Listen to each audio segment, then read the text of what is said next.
Brought to you by Agilus Diagnostics.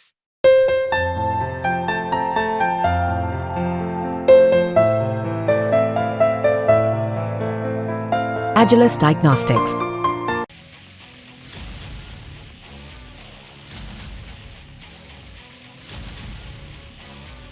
हाल के वर्षों में भारत और चीन के बीच सीमा पर तनाव बढ़ता जा रहा। चीन अपनी विस्तारवाद नीतियों को आगे बढ़ाते हुए भारत से लगी वास्तविक नियंत्रण रेखा यानी एलएसी के पास तेजी से गांवों का निर्माण कर रहा। ये गतिविधियां चीन की एक सुनियोजित रणनीति का हिस्सा है, जिसका मुख्य उद्देश्य विवादित सीमाओं पर अपना नियंत्रण मजबूत करना और भारत पर दबाव बनाना है।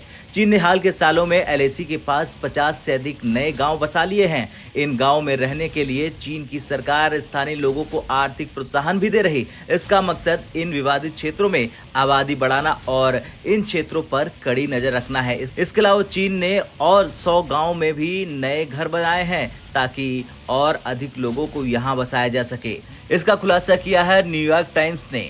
न्यूयॉर्क टाइम्स की रिपोर्ट के अनुसार ये गांव सीमा पर नागरिक चौकियों के रूप में काम कर रहे हैं, जिससे चीन को अपने क्षेत्र पर मजबूत पकड़ बनाने में मदद मिल रही है। क्योंगलिन गांव, जो हाल ही में हिमालय की तलहटी में बसाया गया है, इसका एक प्रमुख उदाहरण है। ये गांव समुद्र तल से 10,000 फीट की ऊंचाई पर स्थित है, जो कभी एक खाली घाटी हुआ करता था। पहले यहाँ केवल स्थानीय शिकारी आते जाते थे, लेकिन अब ये एक पूर्ण विकसित गांव बन चुका है। चीनी अधिकारियों ने यहाँ घरों और पक्की सड़कों का निर्माण किया है और लोगों को दूसरी बस्तियों से यहाँ बसाने के लिए पैसे दिए गए हैं। चीन के राष्ट्रपति शी जिनपिंग ऐसे लोगों को सीमा रक्षक कहते हैं। क्योंगलिन और अन्य नए गांव चीन की रणनीतिक सोच को दिखाते हैं। ये गांव विवादित क्षेत्रों में चीन की स्थायी उपस्थिति सुनिश्चित करते हैं। इसके साथ ही ये गांव सड़क, इंटरनेट और बिजली जैसी सुविधाओं से लैस है, जिससे चीन को अपनी सैन्य तैनाती तेजी से करने में मदद मिलती है।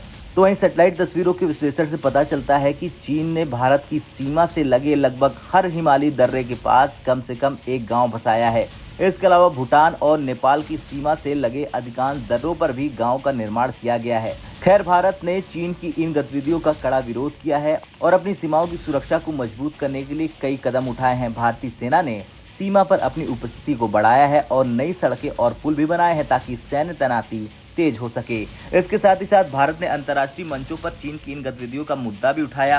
खैर, चीन की इन गतिविधियों का उद्देश्य स्पष्ट है, विवादित सीमाओं पर अपनी पकड़ को मजबूत करना और भारत पर दबाव बनाना। लेकिन सच्चाई तो यह है कि भारत के लिए ये समय है कि वो अपनी सीमाओं की सुरक्षा को और मजबूत करे और चीन की इन चालों का कड़ा जवाब दें। आपका क्या कुछ कहना है इस रिपोर्ट पर? कमेंट कर जरूर बताएं। ब्यूरो रिपोर्ट, भारत तक।